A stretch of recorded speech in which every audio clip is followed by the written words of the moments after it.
জগতের অধীশ্বর মহাপ্রভু শ্রী জগন্নাথের দারুমূর্তি প্রতি 12 থেকে 19 বছর অন্তর বদলে ফেলা হয়। পুনরায় নতুন নিম কাঠ দিয়ে তৈরি করা হয় মহাপ্রভুর নতুন মূর্তি। সমগ্র ভারতে আর কোনো মন্দিরের বিগ্রহের ক্ষেত্রে এমন রীতির কথা শোনা যায় না। এই রীতি বিশেষত জগন্নাথের ক্ষেত্রেই প্রযোজ্য, যাকে বলা হয় নবকলেবর। এই সময় পুরনো দারুমূর্তি থেকে মহাপ্রভুর ব্রহ্মবস্তু নতুন দারুমূর্তিতে স্থানান্তরিত করতে হয়। মনে করা হয় ওই ব্রহ্মবস্তুই নিম কাঠের তৈরি বিগ্রহের প্রাণ বা আত্মা। পুরীর মন্দিরের প্রাচীন রীতি অনুসারে সেই মহাকাজ কৃষ্ণ চতুর্দশীর মধ্যরাত্রে করা হয়।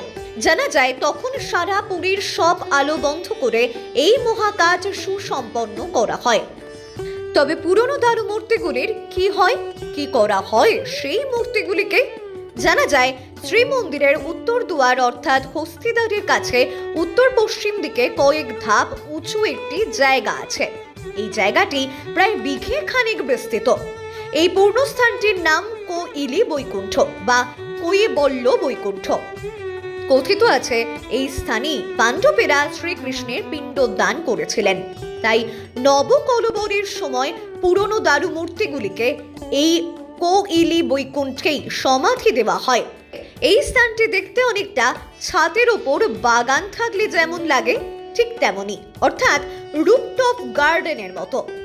এই গোটা অঞ্চলটি অসংখ্য গাছ গাছড়ায় লতা গুল্মে পরিপূর্ণ। এখানে প্রচুর বেল গাছ, জুই গাছ ও তুলসী গাছও আছে। প্রচলিত বিশ্বাস অনুযায়ী বৈকুণ্ঠেশ্বর শিব এই কৈলি বৈকুণ্ঠকে রক্ষা করেন। ব্যুরো রিপোর্ট এই মুহূর্তে।